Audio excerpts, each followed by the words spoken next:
So thank you all for joining us today. Can everybody hear me okay? Are we good? Yeah. Yeah? Okay.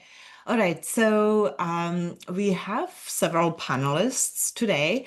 I would ask them to remain unmuted while everybody else, please mute yourself. If you do have a question, please drop it in the chat. We'll be monitoring the chat throughout the session. And you can also raise your hand. This is unscripted, and not even the panelists know what awaits them. So we are going to have some fun with this. So questions either in chat or raise your hand, and then you can unmute yourself and we can talk. All right. So we'll be covering some interesting topics today. But before we go into that, please drop an emoji or a message in the chat, or raise your virtual hand or your real hand if you have ever had a boss because of whom you have left the job. Yes, okay. All right. So quite a number. Now, have you ever had a boss or a leader who inspired you so much that you actually showed up at work in your full best self? Yes. All right. Okay. Now, if you can drop in the chat the reason why this boss was so memorable, either way, or just speak, just unmute and speak.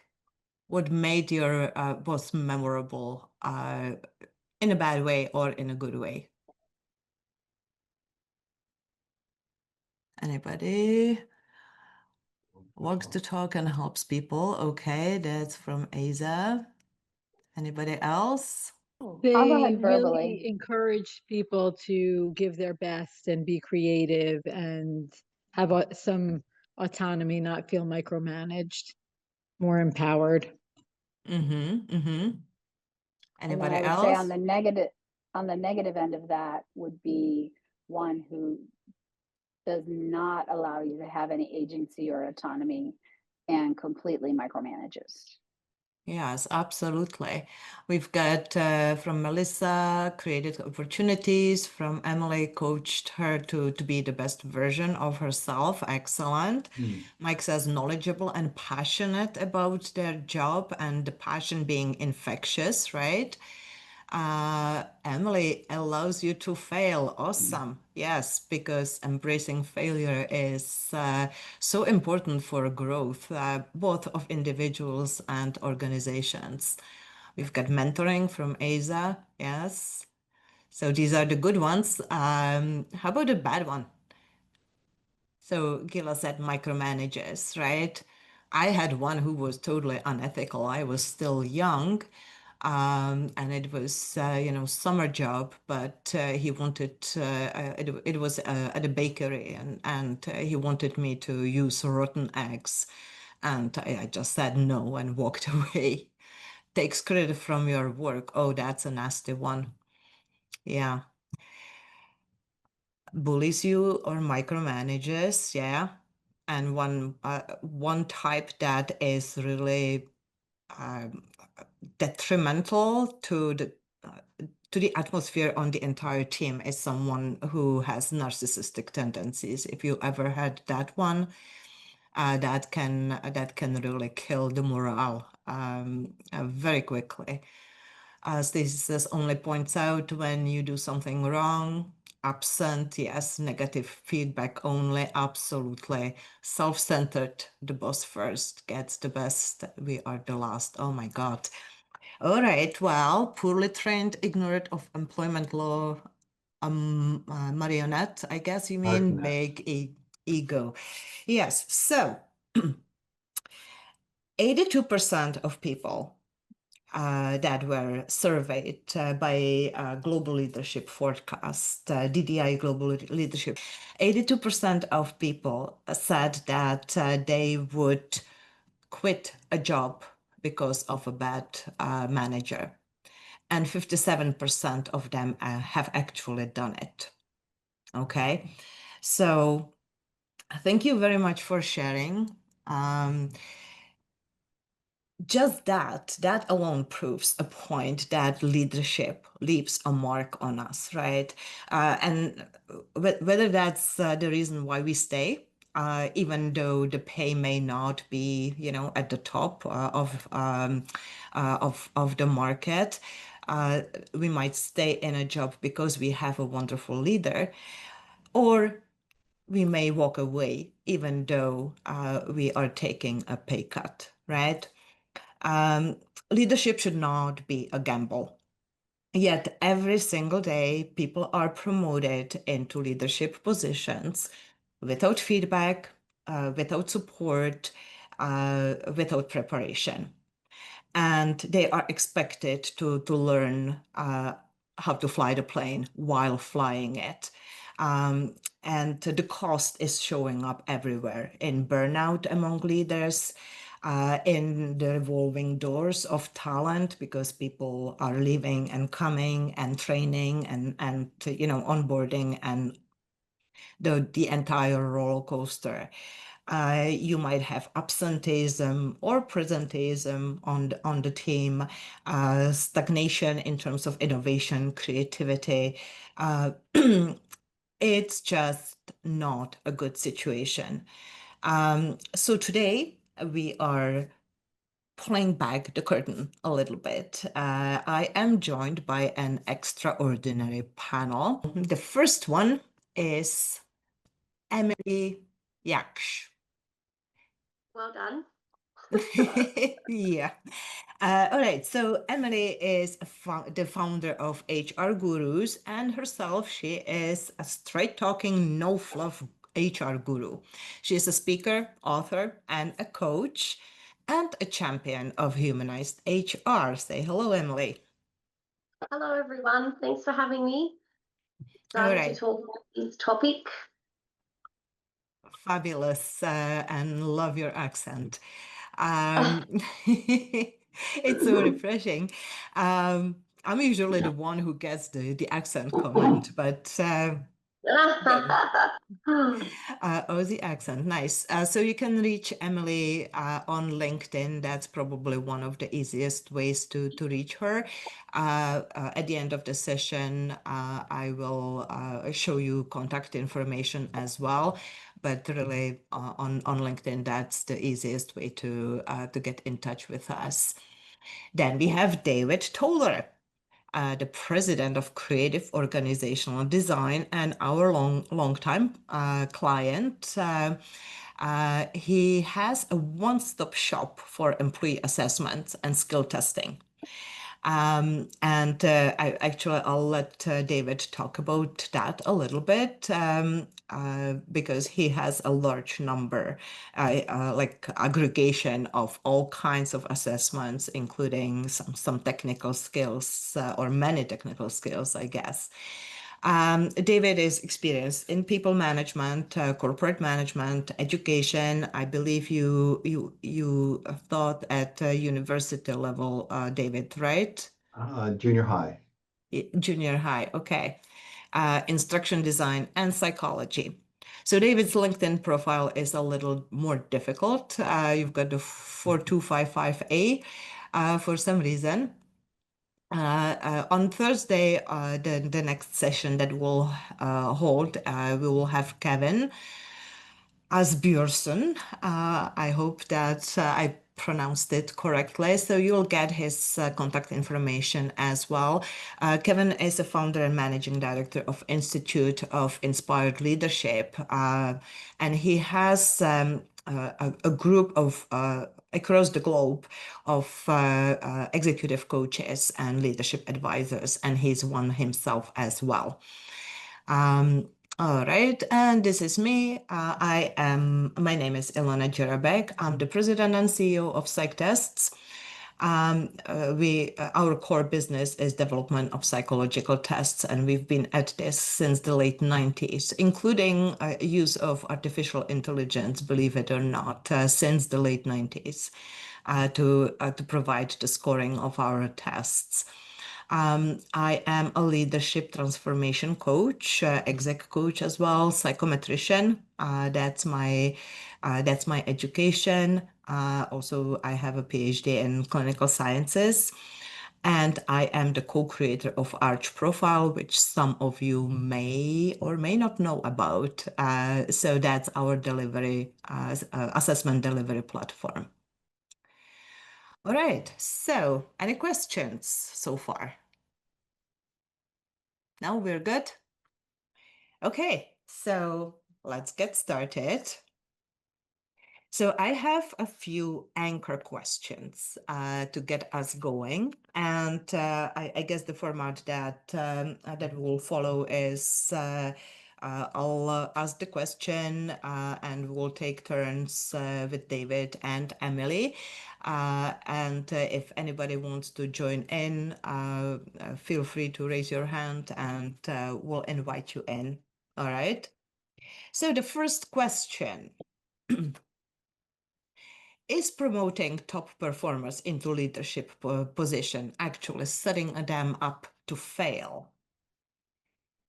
Emily, do you want to go first? Sure.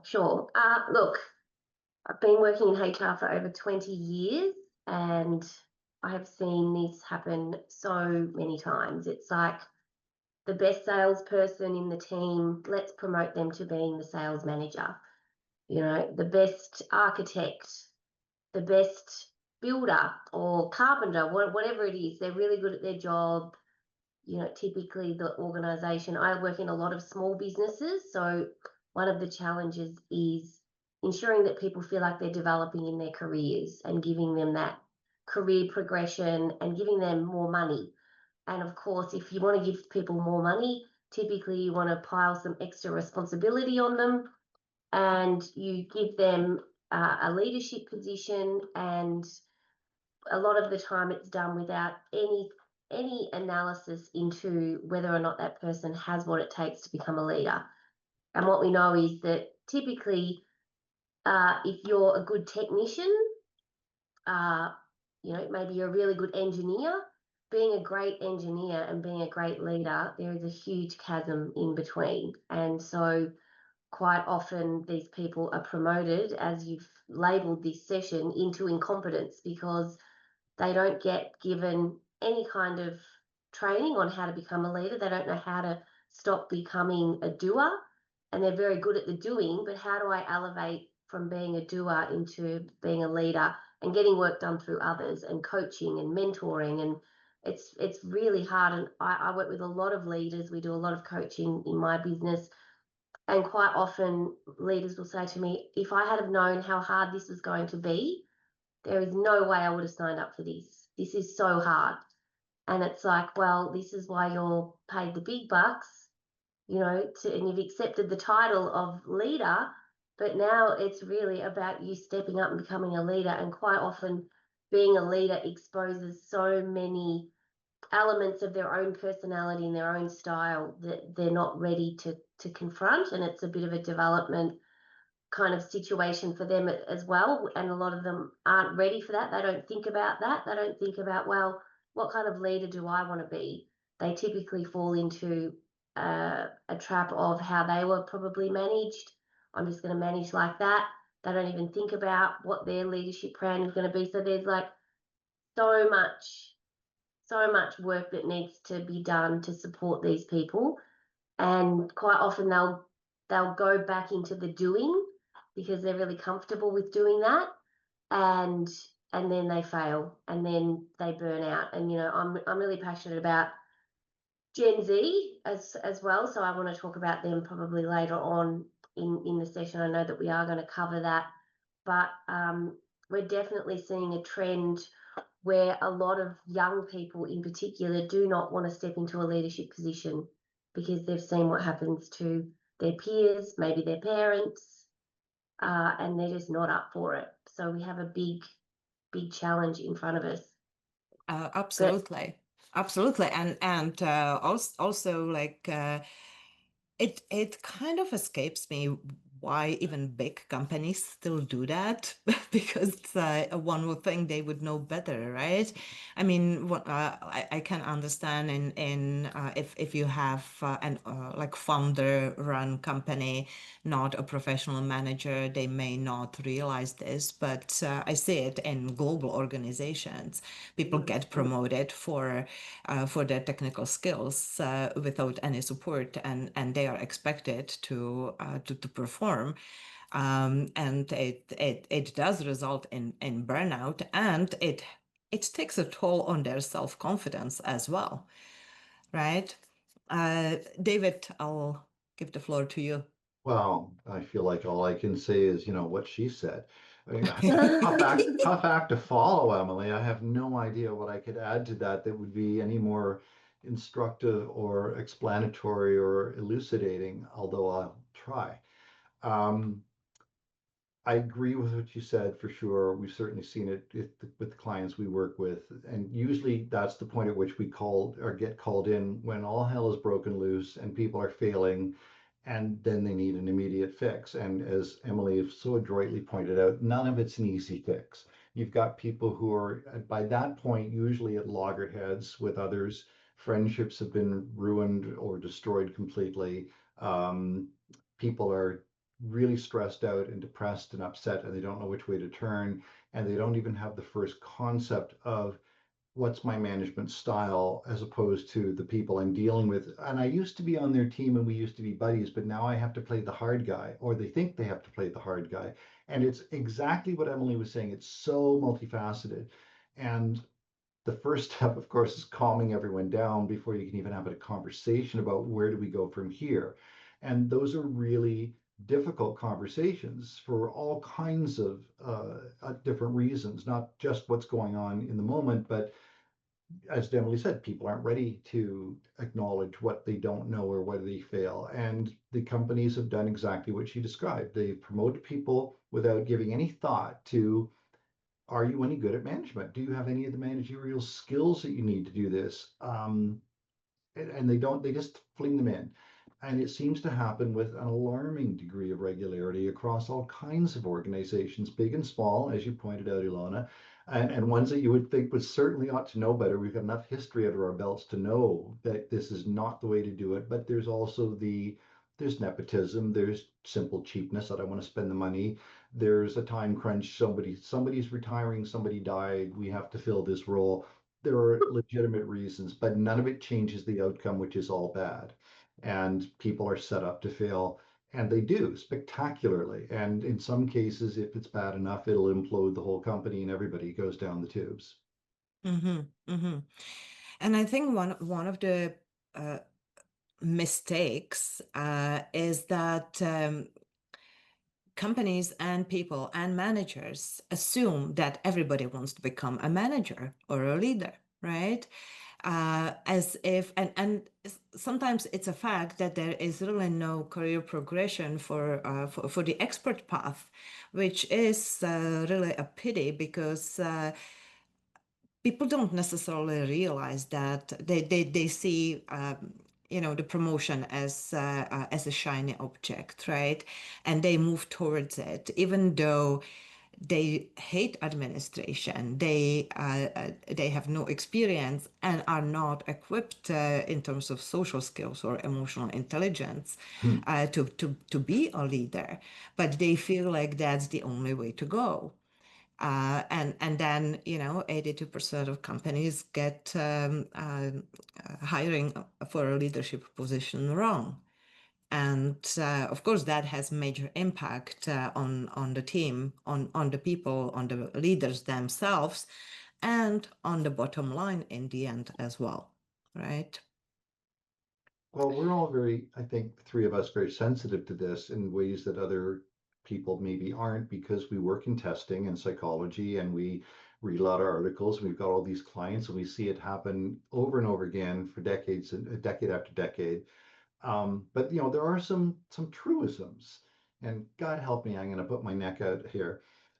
Generally speaking, like, we know the devils are in the details and certainly in the extremes, but generally speaking, psychologically, women tend to be people, which is why you have more women in teaching and nursing and things like that. And men tend to be more thing oriented, which is why you tend to get more of them in engineering and architecture and that sort of stuff.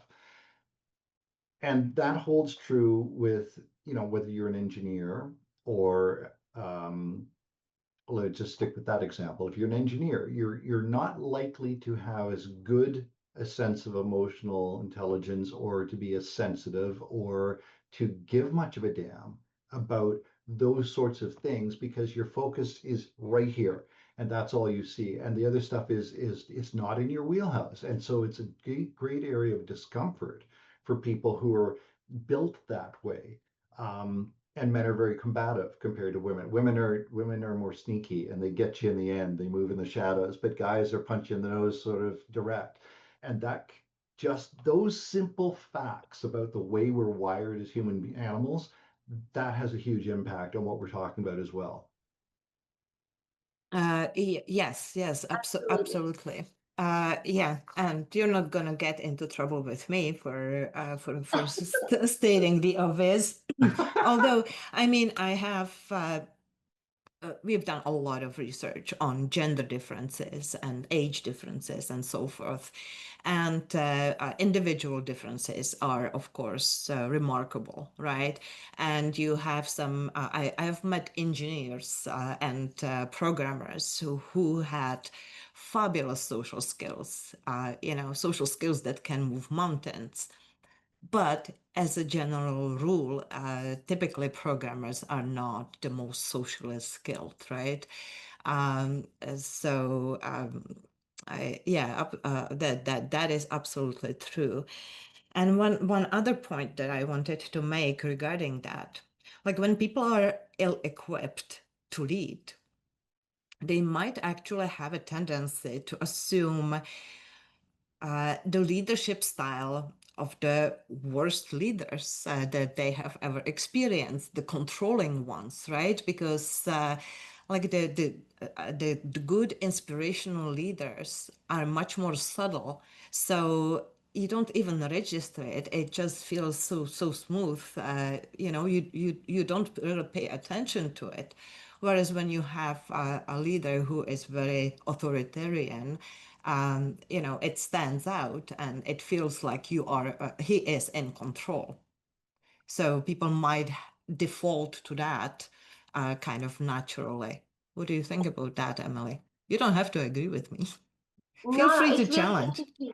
It's interesting. I'm sorry, I dropped out for some reason, so I think I missed a tiny bit, but it raises the question that I get asked all the time, nature versus nurture. Is there such a thing as people being born leaders and just natural born leaders and they're born into leadership, or is it something that is learned? And I have my own theory about that. I think that as human beings, some people are naturally good at certain things. It's like sports. So some people, just whatever sport they do, they're really, really good at it. I think that some people have a predisposition to being a great leader and they just naturally fall into those kind of positions because they're really good at it. They've got high emotional intelligence, they've got great people skills, they speak with authority. They've got all of the tenets of great leaders. But then it's quite nuanced because it depends on what kind of culture you're operating in. If you've got a really high command and control environment that really rewards people who are authoritarians, then some people can become that authoritarian because it's a learned behavior, it gets rewarded. But I would be interested in your theories on nature versus nurture when it comes to leaders. Like, do you, in your opinions, based on all of your research and doing testing and assessments on thousands and thousands of people, do you think that people can learn how to be a good leader, or do you think that some people are just never going to be able to do it? In my honest opinion, I think we are born wired for social skills to a certain degree. Okay, so I think even in at very early age, you can see differences in like kindergarten. Certain kids kind of assuming the leadership roles. Um, but I think to a large degree, it's nurture. As you say, depending on the environment, depending on the encouragement of by parents and in schools, uh, definitely that plays a huge role. And I truly believe that leaders are made, not born, per se. Okay, so some may have an easier time stepping into leadership, and they may be kind of by nature better equipped. But I'm sure there are exceptions, but for the most part, I think people can develop leadership skills and get at least to a decent point, if not excellence. Does that make David, what do sense? you think? Yeah, it does. It does. I'd be interested in David's opinion on that one. I was thinking more along the lines of it. I see both sides of the argument. I It's so difficult because my dad's a psychologist and I grew up talking about all this sort of stuff. So my opinions are so deeply ingrained. You lose perspective as to, is this really what I think or what I simply what I've grown up being told? Um, Generally speaking, I think, it's obvious. You don't have to be on the planet very long to know that there are people who, as you said, naturally gravitate to fill in the blank. And they doesn't matter my brother, for example, is a gamer. He's all about games. He's played games all his life. Doesn't matter what it was. He was into stuff that was like Dungeons and Dragons before Dungeons and Dragons existed. And he's got bookshelves, four rack high bookshelves. He must have about 10 of them in his basement filled with boxes and boxes and boxes of board games, ones I've never even heard of.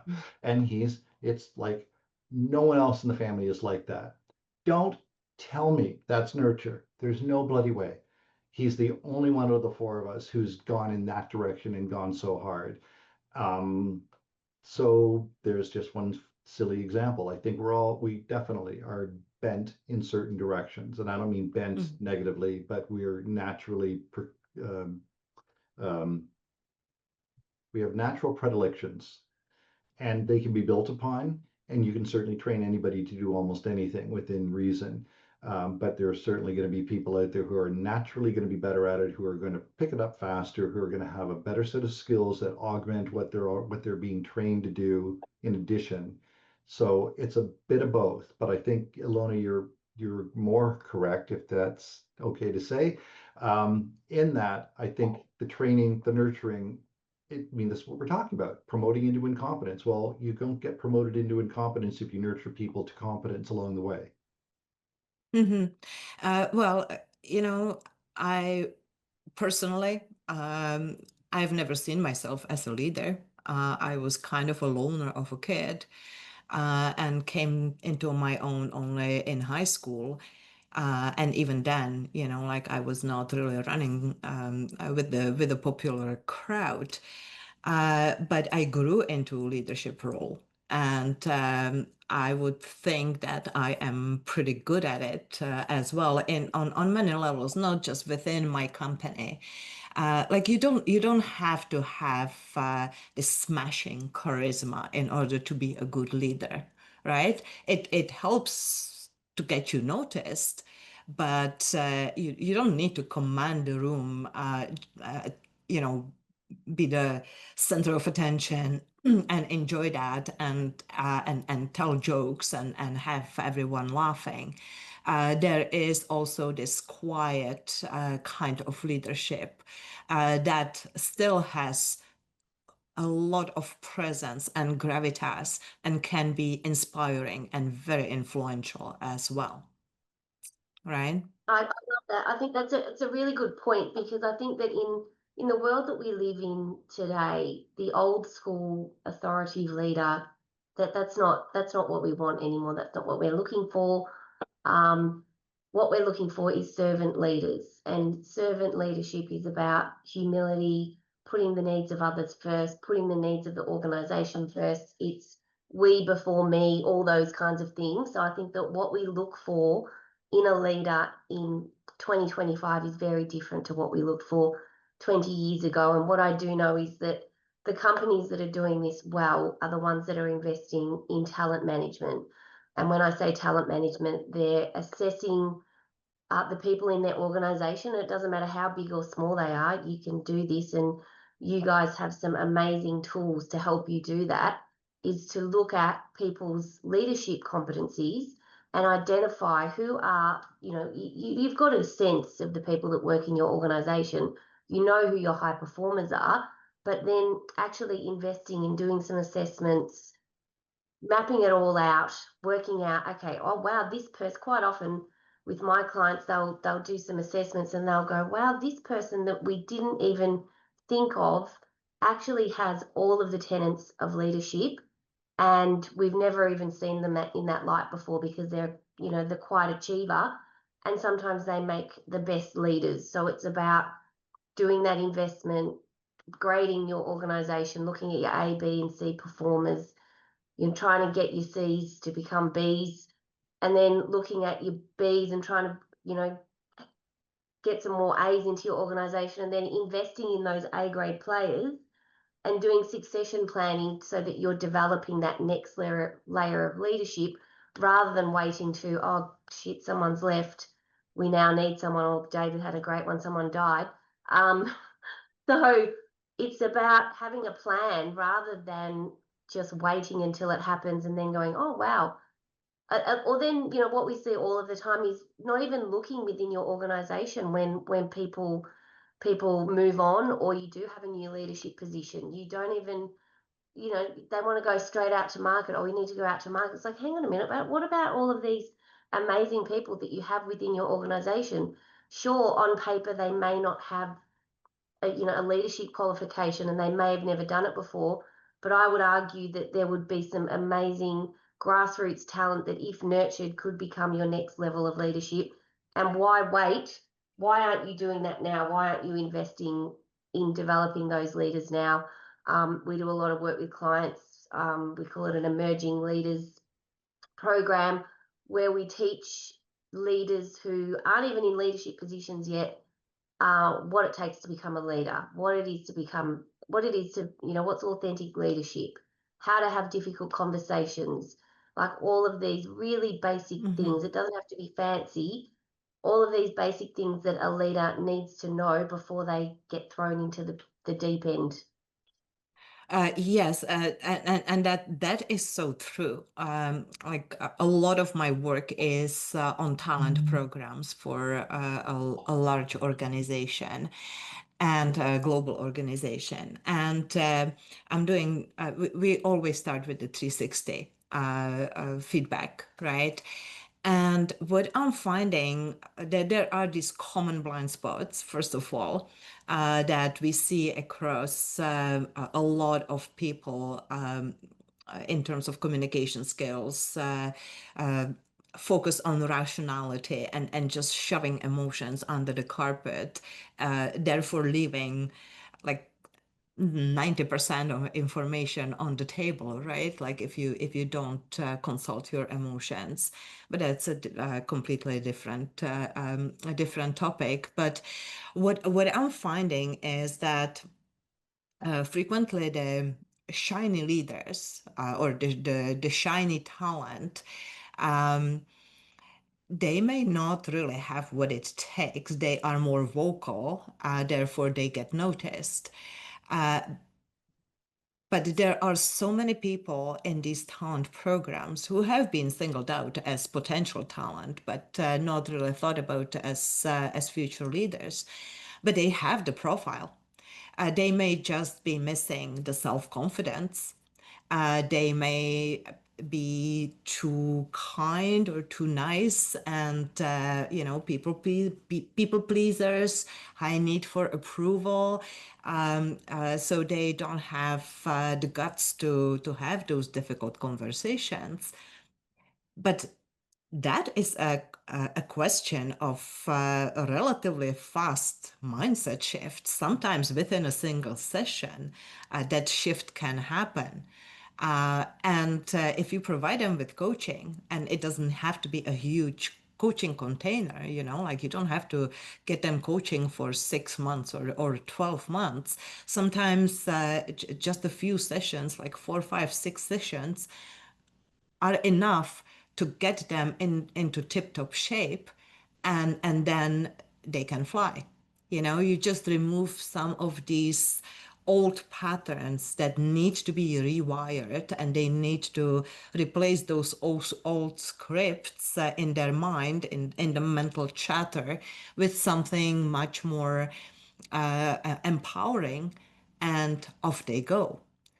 So yeah, you were totally right about that. David, anything? I have nothing to add to that. You've covered it so well, the two of you. Can I ask you both a question though? What types of assessments would you use to assess leadership competency? Because in Australia, a lot of businesses are very reluctant to spend money on assessments because they can be really, really expensive. I know that some of the assessments that David offers are very cost effective, and I know that he uses some of your assessments. So, what would be your go-to in terms of assessing leadership capability with existing employees? Because I think that a 360 review is good, but some clients, if they're very small, they might see that as a bit, oh, that's a bit scary, and they don't know what to do with the results of a 360 review. Which I'm sure, or they just want to do it, but they're like, oh, we'll just unpack it ourselves, and it's like, well, no, that's fraught with No. danger. I've seen that literally destroy people's career and their confidence because the Yeah. wrong people are unpacking 360 review results. So yeah, what would be your go-to? Are you Well, asking me? Oh, sorry. okay, go No, David. no, I wasn't sure who was being asked that question. I was asking Okay. both of you, but Okay. David, you go first. Ladies first. Oh, Well, no, you go first because I may Oh, okay. say the stuff that you want to say. Okay. Well, it's an easy, difficult question. Um, you probably want to do a couple things when you're approaching an internal potential candidate for promotion to a first-time leadership role. There's, I would think I would certainly recommend that it be a multi-prong approach. You'd want to do some personality with something like Ilona's employee attitude and personality test, because it's all encompassing and it's inexpensive and it's quick and dirty. And I don't mean that in a negative way. It's quick and dirty, and it gives you what you need really, really fast to point out where the person shines and where they need some development across a bunch of different measures. That's one way of doing it. There are other tools that are good as well that would give you similar results. But then you need to look at, does this individual have managerial skill sets, and to what degree do they lack them, and which ones? Because you need to know where to develop them if that's what you're going to do with the person, assuming that they have enough there to start with. And so the leadership potential test would be certainly one of them. You could use something like the management skills and styles assessments. Um, there's the work personality index that has a leadership potential and leadership report built in, as well as a personal development report. I'm trying to think. There's another leadership potential. I think that's simply what it's called, the leadership potential test, and it's different from Alona's. There are a bunch of different ways to get at this, and I think the point here is that it almost doesn't matter which tool you use, as long as you're using a hammer to hammer a nail and you haven't grabbed a grapefruit by accident, because it's an analogy I use with my clients all the time when they call and say, I need a test for fill in the blank. And you're like, who are you testing? What are you doing? Have you used them before? And what's the goal you're trying to accomplish? Because if you need a screwdriver and you're asking me for a wrench, I need to know so that we put the right tool in your hands. Because exactly what you said, Emily, I've seen it happen so many times where I'll just use a silly example. I mean, a Rorschach ink blot test. You can't just buy that because you want to get it. You have to be a psychologist. You have to know what you're doing. You have to be trained. And we don't want Bob and Mary giving it to Kevin at the breakfast table and screwing up his life. So you don't want a manager who thinks they know what they're doing taking a psychometric instrument, no matter how good the report is, and then doing their own debriefing. You need someone looking over your shoulder who knows what the heck they're doing. And it's not because it's so complex or arcane, it's because this industry, I think, unlike so many others, is absolutely nothing but nuance all the time, Yeah. everywhere. Mm. You have to proceed with caution, but that you can't allow that to what's the word I'm looking for? You can't get caught in action. You have to make a decision, you have to move forward, and you have to dip your toe in the water. But that's where Ilona and I and people like Emily come in, where it's like, we're here, we're friendly, we know what we're doing, and we can look over your shoulder and point you in the right direction without being authoritarian and doing too much by way of leadership. Yeah. Yes, well, I would add to that, my go-to is the emotional intelligence assessment, because emotional intelligence plays a role across all levels of the hierarchy. Okay, it does make a difference in performance and not just in the people-centric roles. So yes, absolutely, you need it for leaders, you need it for salespeople, customer service, HR, obviously. Unfortunately, not obviously, okay, because there are a lot of HR people who struggle with emotional intelligence. But even like janitorial level, it makes a difference. Okay, that's pure data from our studies. Now, I am of course partial to the 360s. And I feel strongly about that, if that's at all possible, because the 360 can help you uncover the blind spots and the patterns. And when you look at the numbers, they are color coded, right? And so you can see the differences between different rater categories in the evaluation.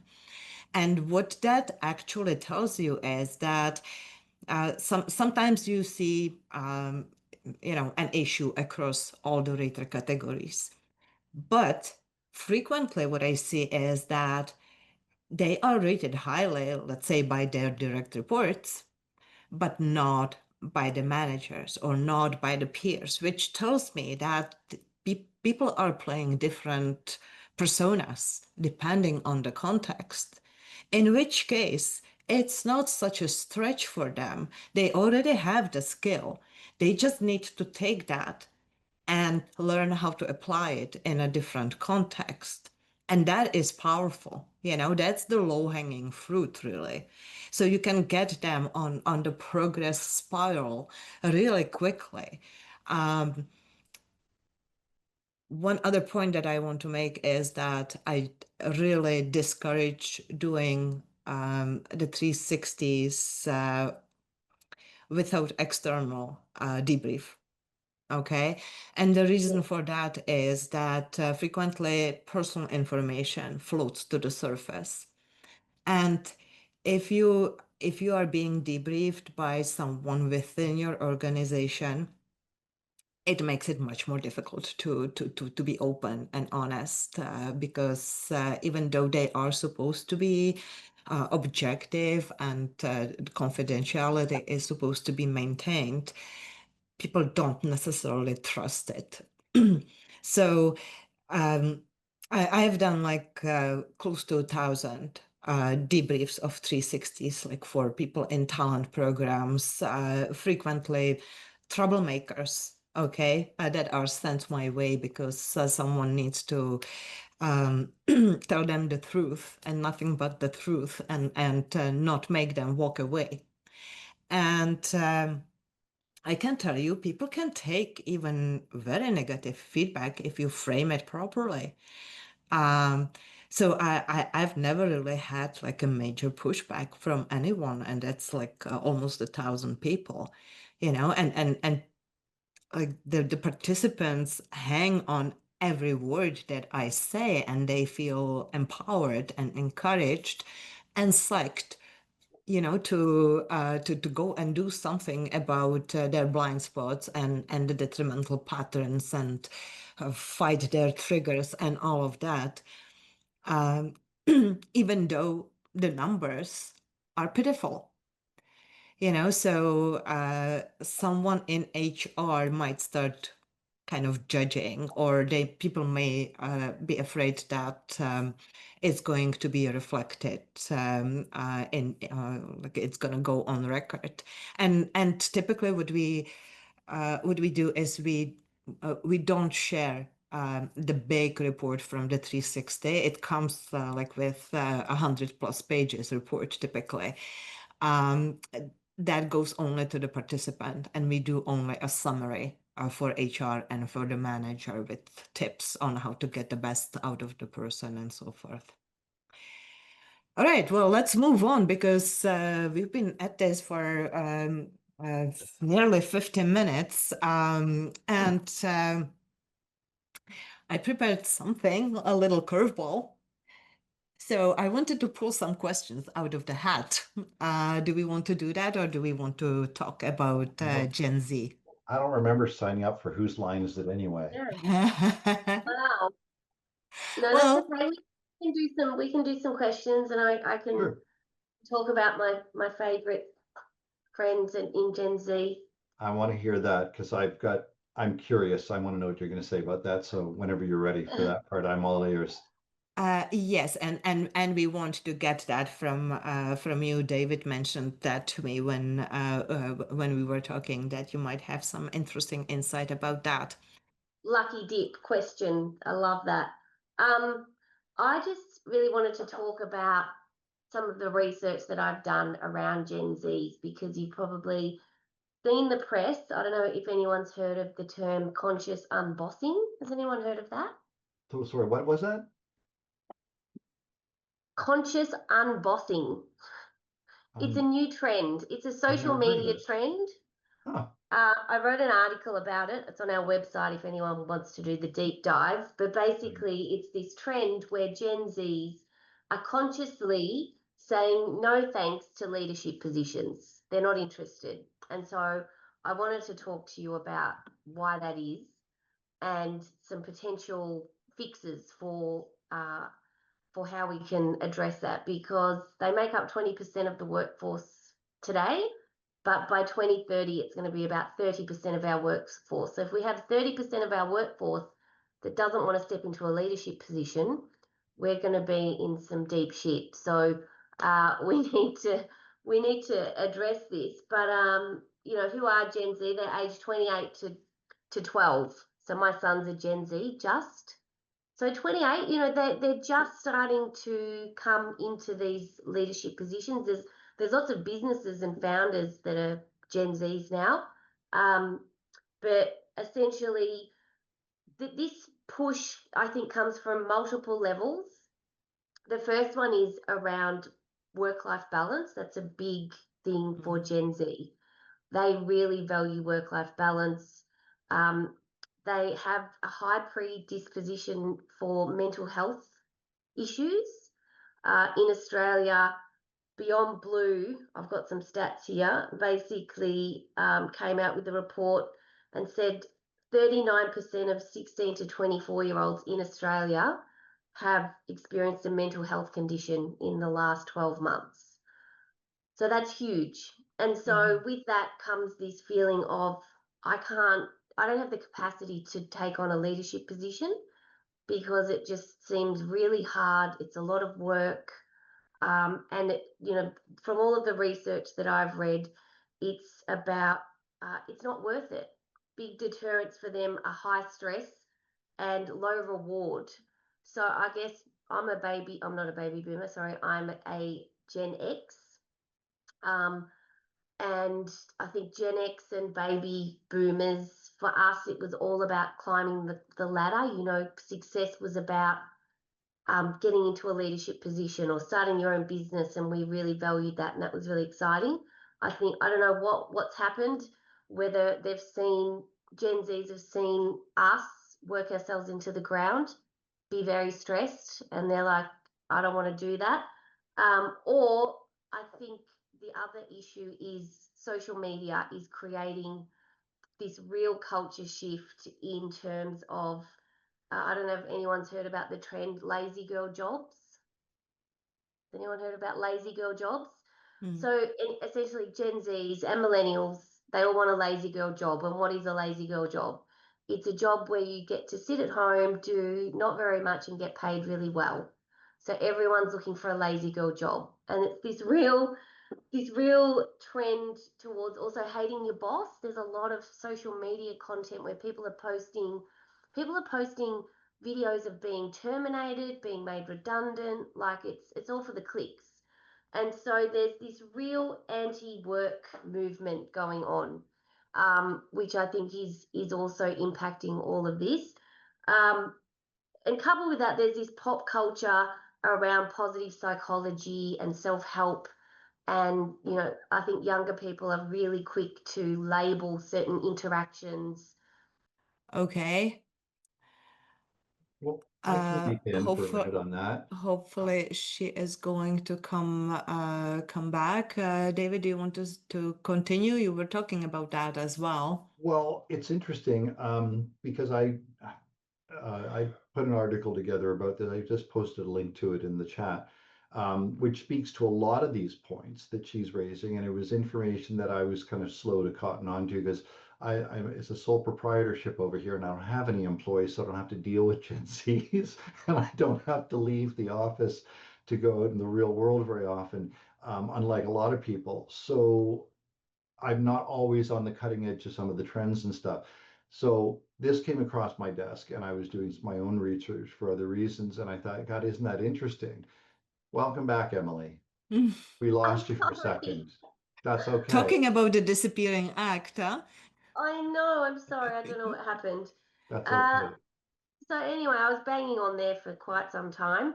But I guess the question is, well, what do we do? How do we entice younger people into wanting to become a leader? And I think it's through a completely different approach rather than just promoting people into incompetence. It's about putting people through coaching programs and nurturing them into becoming a leader. And it's all about coaching and teaching them how to become a coach. That's what younger people want. They don't want a leader who's going to micromanage them and treat them like a number. So I think that Gen Zs have amazing potential to become that next generation of leaders.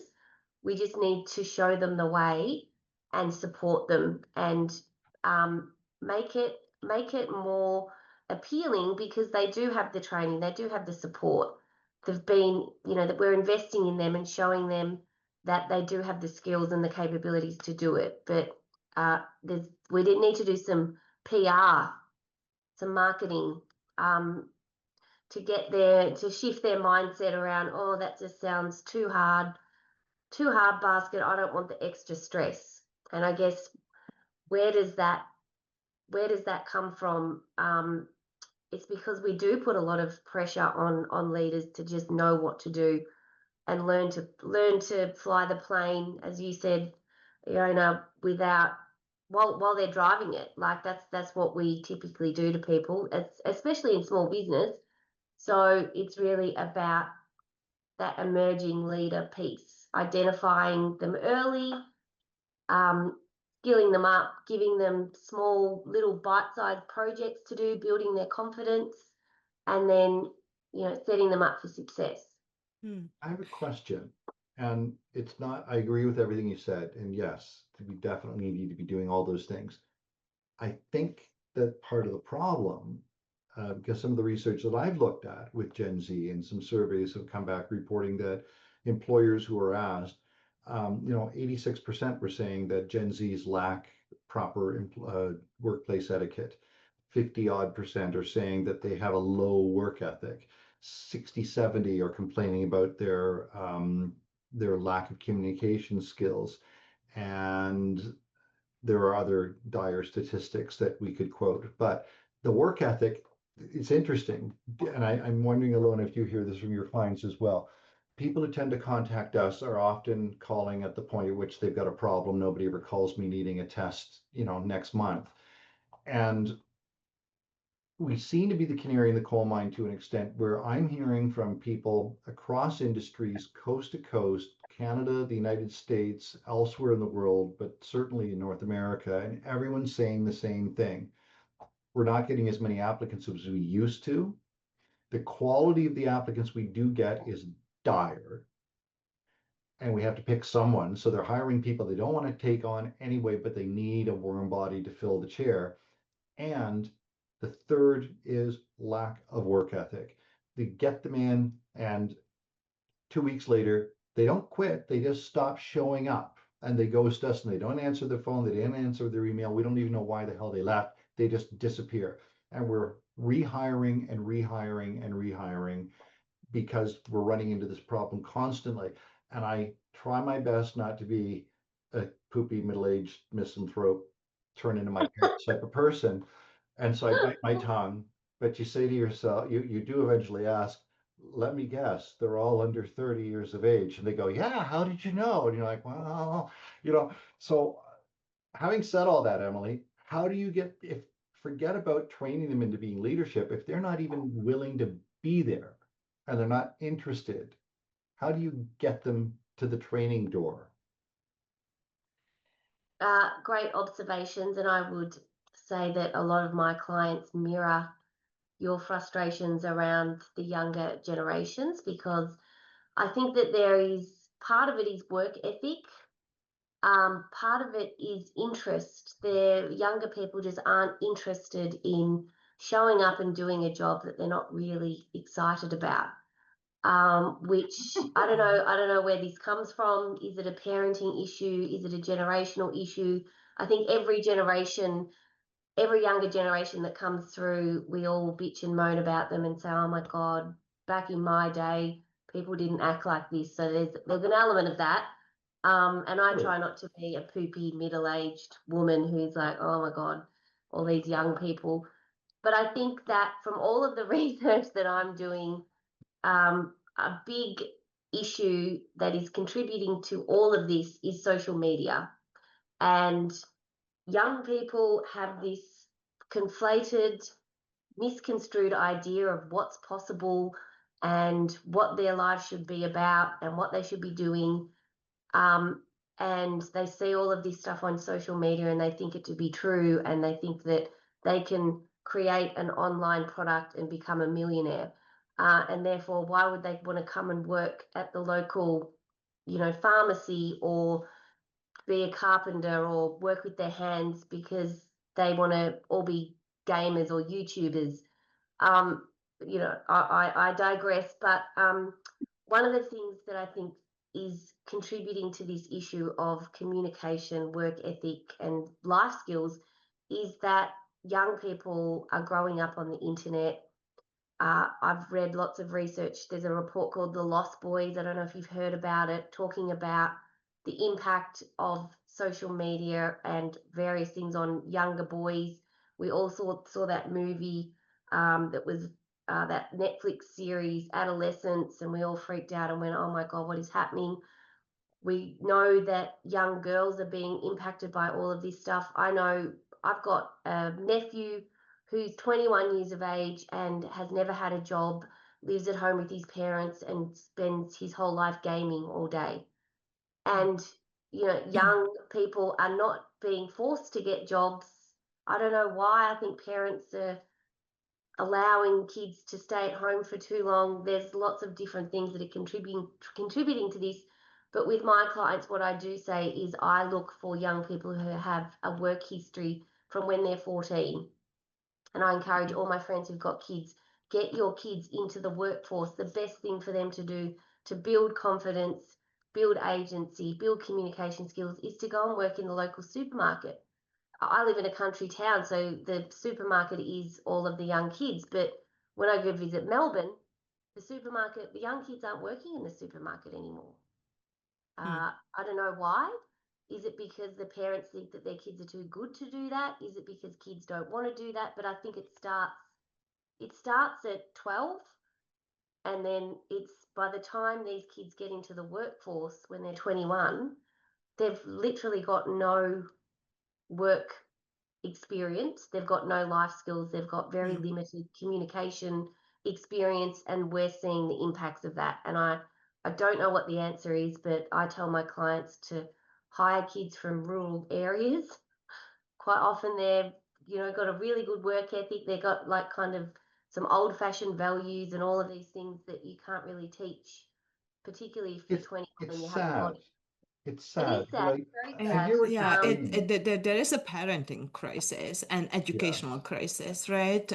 So, um, uh, like parents don't, they tend to be more overprotective than they used to be, right? Helicopter parenting and so forth.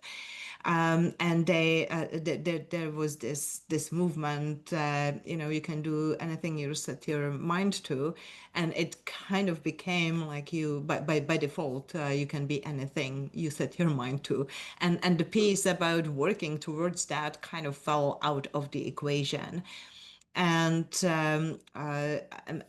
in schools, it's we have discipline problems, and kids with mental health issues, we are not building their resilience, their the emotional hardiness, and therefore they are falling apart.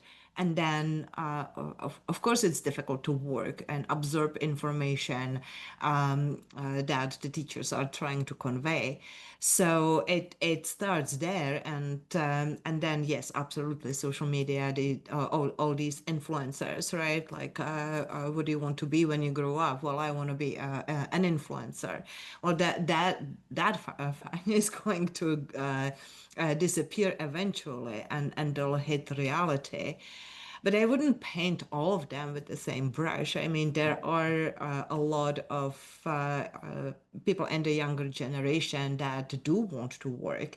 They just want to be inspired by what they do.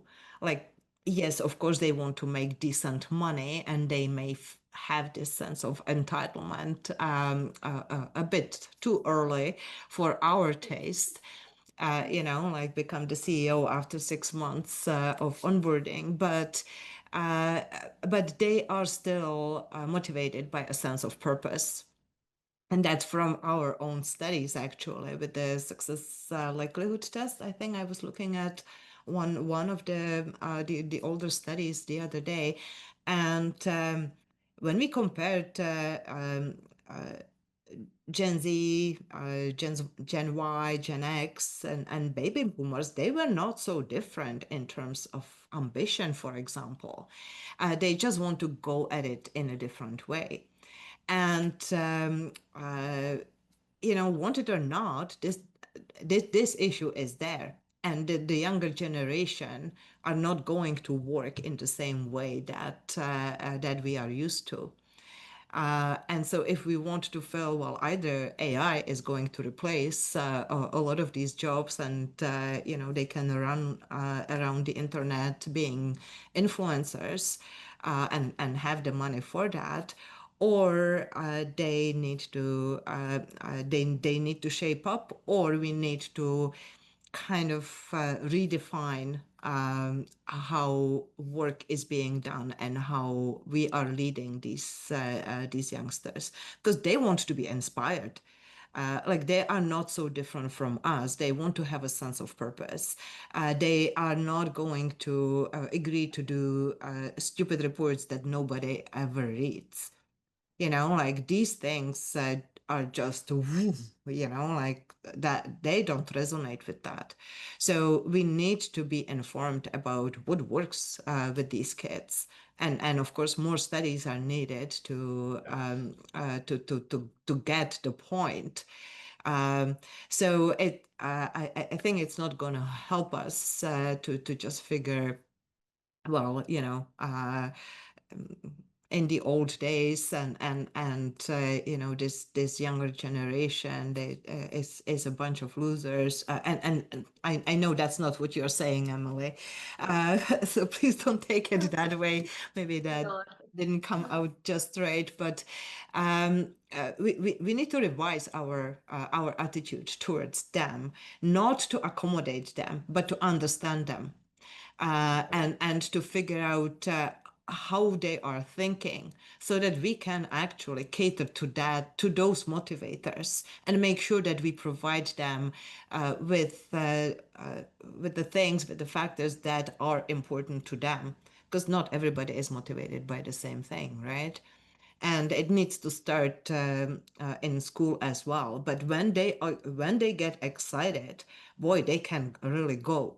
Like when you spark that with a vision for a project or for a company that they can truly align with, uh, look at them go.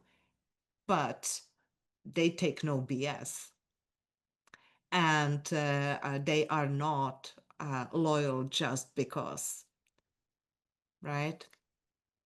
I agree with both of you, and I feel sorry for employers because they're impacted by so many different things all at the same time. The baby boomers and the crew behind them, one foot out the door into retirement.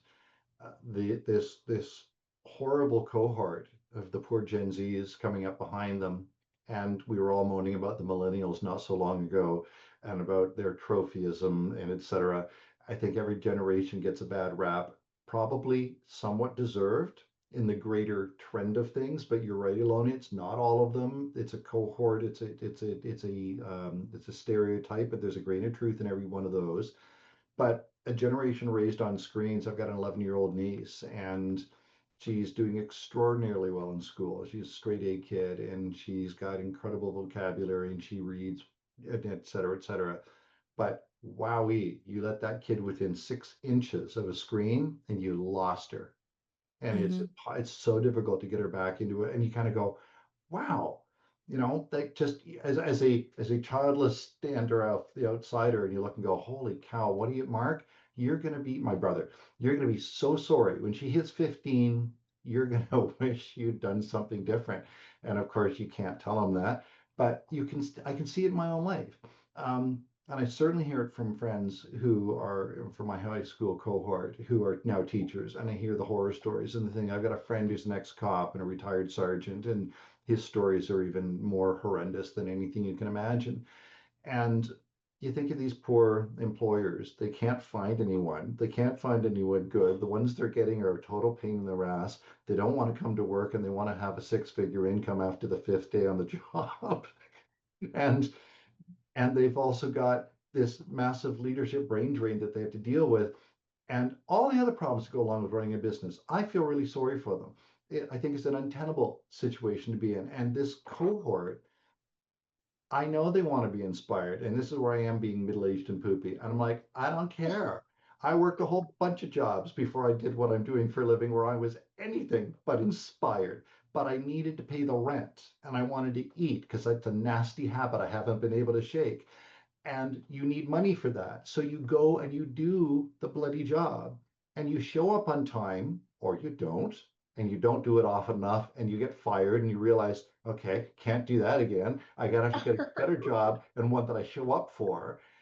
But if you're not out there at 13, 14, 15 doing that, working at McDonald's, having a paper route, whatever it is, you enter the work field raw and unprepared, and Mm-hmm. people don't have time to train you and coddle you and treat you with kid gloves and inspire you. You've been hired to do accounting. There's the computer, there's Excel. You know how to use Excel, right? Good. See you at lunch. Nobody's got time for, do you want to be inspired by the spreadsheet? Just do the work, Betty. So I feel sorry for employers because I think it's a really difficult environment for them to be in right now. And maybe it's not any different than it was 15 years ago, whatever, with the millennials, but it's still tough. And as much as I'd love to tell everybody that testing is the golden goose and the panacea, it ain't. There's so much else going on here that has to be taken into consideration. I know, Yeah. right, employers need to be trained themselves to understand what they're going to be facing and how do you work with these kids, because every organization that's larger than 10 people for the most part is a multi-generational organization, and they all have to mesh and do their jobs and function in their silos for the greater good.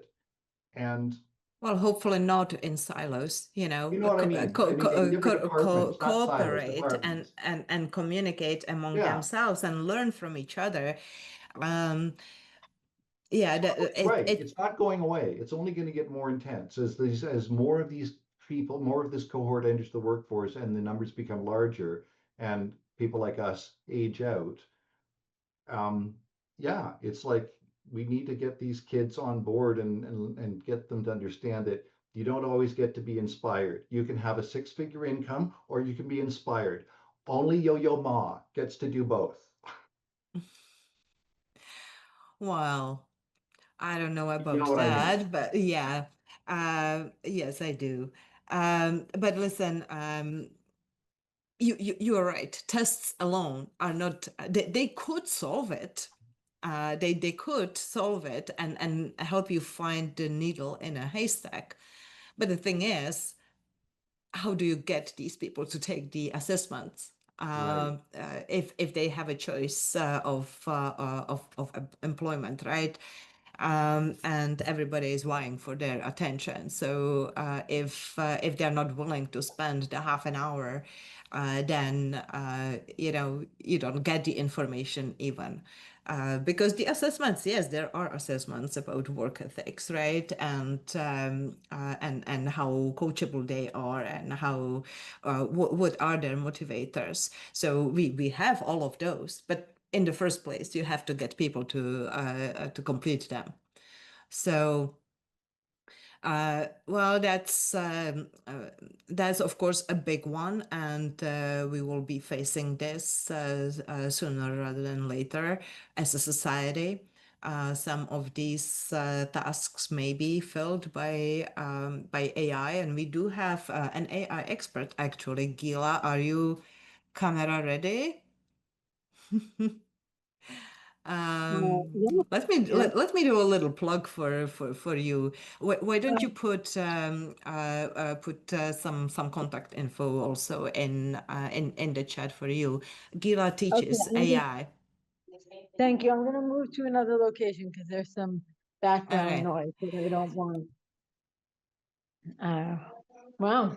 Hi. Yeah, so I'm in a mastermind with Gila, and she is an AI guru. And she has two young kids as well, who I believe are shaping up to be pretty decent young adults. I But hope so. yeah, That's the goal. it's a lot about parenting, right? Gila, Uh, put in the chat at least your name and your oh, email sure. or something if someone is interested in Absolutely. attending your free masterclass. David, that's the woman that I recommended. So Gila, meet David. David, meet Gila. Hi, nice to meet you, and thank you so much for all your insights. This has been a very interesting conversation for sure. I Thank got a you. lot out of it. Thank you. Um, so yes, I'm putting my information in. Were you Perfect. about to So ask me a anybody can grab that. And guys, please let me pull a question By from all the means, hat. please. Yeah. All right. Should I go deep or should I go on the surface? Would you know what the questions are? Well, there's a lot of them. Well, then it won't matter. Deep or not. Okay, well, we have a jumper. Let me get that. Whoops. Sorry. Gosh, I hope it's a good one. I figured we might as well gamify it, right? That's where the workforce is going. Oh, and it is a good one. Uh, why do some organizations keep recycling bad managers? Do you understand the question? Sure. So promoting people who are not performing well into leadership, like who don't have the skill just because of loyalty, for example, that might be something that the younger generation, has a beef with. I'm thinking.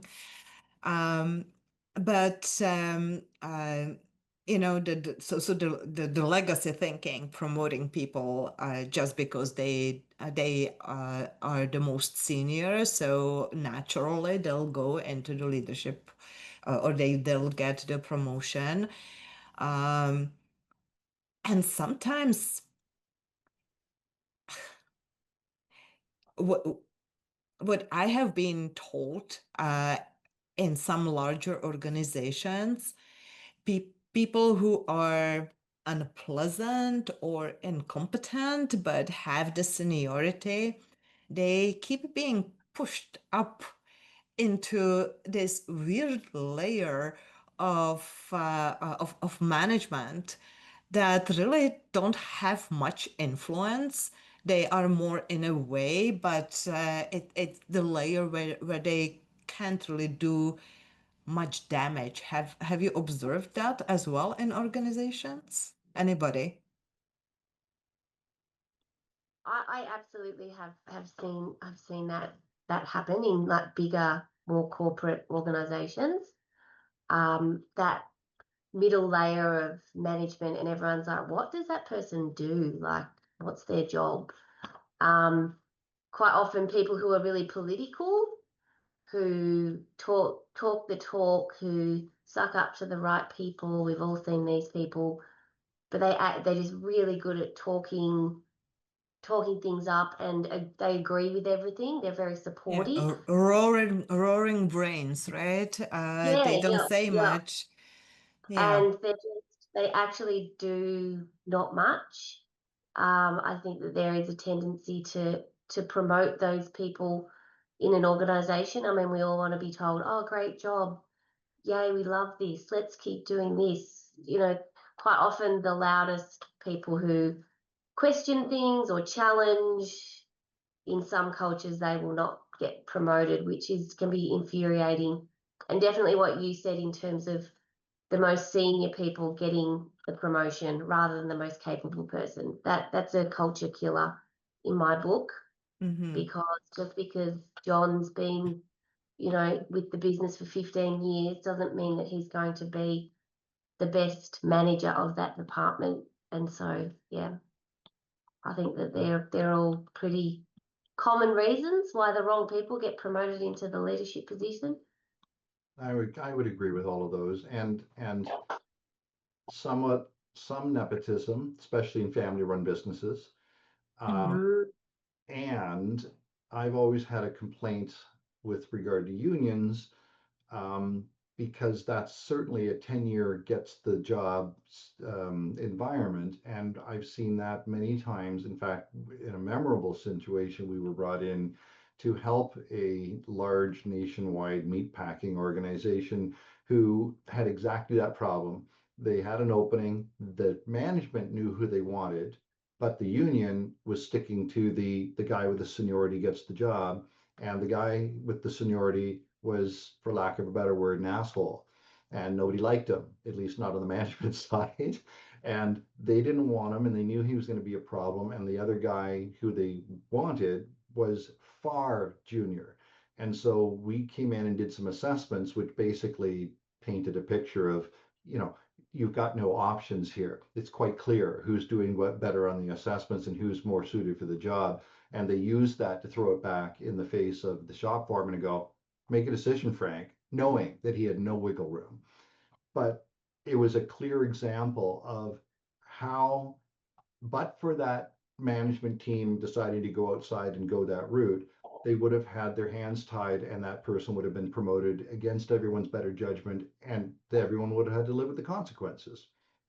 So Yeah. there's another layer to how people get promoted when they shouldn't. Mhm. That's very true, and that's especially true in some countries. I know people in France complain about that. Like totally incompetent people who do very, very little. and they are unfireable. So they have to keep them, and they kind of like in what was the name of that movie where they kept shoving this guy into these undesirable places. He ended up in the basement somewhere in what was the name of that movie? Something office. Office Space or something? Is Office it Office Space, Space? yes. Office. Oh, Um, right. Okay. yeah, so unless the person, finally quits, uh, they they they just stay with the organization because of the unions and because of the labor laws. Um, but of course, that's not the way to go, because you're not really helping anyone, even the person who is being shuffled like that. That can't be good for their mental state and for their self-confidence. Um, yeah, so yeah, sometimes it is just seniority combined with guilt or the unions, and Cowardice. yeah. But in that case, the assessments are a solution, because you can assess, especially the 360, you can truly show who is the superior candidate for the promotion. And you can't argue with a 360. Well, you I can love argue with 360s. everything, but it's pretty solid objective evidence, right? I wish more companies would use 360s. I think they're fantastic. I mean, there's nothing, they're so neat to sit on our side of the desk and watch them in action, and to hold a mirror up to someone's face and they have absolutely no wiggle room. It's like, well, you're the one who picked the people to rate you, and that's what they said. Like, you can't get mad at me. You Yeah. picked them. And Exactly, and it's evidence, right? yeah, And what I frequently tell people, well, this may not be how you intended the message to land, right. but this is how it's landing. I love the Uh, ones where somebody rates themselves poorly and all of their peers and subordinates and superiors rate them highly, and they walk out of the room on a cloud. yeah. They're rare. They're the exception to the rule, but they're wonderful when those occur. But it's equally as, I don't want to use the word titillating, but I can't think of the right word right now. But I like it as well when you get someone who's rated themselves really high and everyone else has rated them through the floor, and they think they walk on water, and it's like, no, sorry, Frank, you got feet of clay. But those are fun in their own respect, because they're real challenge. That's what you're there for. That's why you're using the 360. Those are the people who need it the absolute most, to be able to Hmm. have something held up to their face and go, look, it's not about crucifying you or making you small or beating you up. It's about showing you that your perspective of where you are and how you think other people see you is so wildly out of alignment with what the reality is. You Hmm. need to understand this, or these natural consequences are going to fall into effect. And that's usually the point in the conversation where the light bulb goes off and they get it. And then you start to see the change. Yeah, well, they can also see that they are being ineffective. Like, very few people want to do a bad job, Right. right? So as long as someone is at least a little bit invested, and they want to perform, they suddenly come to the realization that they are essentially shooting themselves in the foot. And sometimes it's things that are seemingly benign, like some very, very smart people at 1,000 miles an hour when they are explaining something, and they don't even realize that they're losing people left, right, and center. And just that awareness can help them to pay more attention to body language, pick up on the cues when someone is like, staring at you with fear in their eyes. Well, that's a cue for you to stop and check for understanding. Yeah. And take it on yourself rather than, are you following me? No, it's am I being clear? Do you have any questions? Do I need to explain it from a different angle? This makes for powerful communication, and it allows it allows people to use empathy and emotional intelligence in general to draw people in and make sure that the message lands, and it lands in a way that inspires people. No, I agree. I think they're fantastic instruments, and it's the thing that's surprised me in recent years, and I've been harping, and I'm sure you guys have as well, been harping at my clients for the last probably 10 years. What are you doing about succession planning? What have you given how much thought have you given to who's going to be left standing when these people retire, or God forbid somebody dies or whatever? And we've got so many tools that are terrific at helping people train and coach and develop their employees, identify who are the ones who are worthy of putting that time and effort into in the first place, or hiring from outside and identifying the wheat, separating the wheat from the chaff. And I'm constantly surprised by how few inquiries I'm getting from companies looking for that sort of product or that kind of assistance. They need a math test, they need a cashier test, they need a customer service test, they need a Raven's progressive matrices, they need a team building test. And you're like, why aren't you asking me about leadership tests? And I've dealt with some of their leaders, and you're like, I can't even say this because I'm the guy selling the test, but trust me, you need to buy a couple of these and use them. Yeah. All right. Well, guys, we are almost out of time, and we didn't really allow, well, I didn't, a mea culpa. Anybody has any questions? I can definitely stay on. I can Uh, too. you can too. Anybody has questions, please unmute yourself, ask.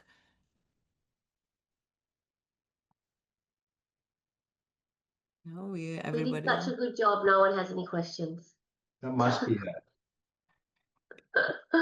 Thank you, We everyone. Lovely to see you. Thanks to all my clients that came. Thank you very much, Emily. Nice to see uh, you too. It's such a rarity. Thank you. Listen, before we close the session, I want to thank, of course, everybody who has joined us today. I hope at least some of the things resonated with you.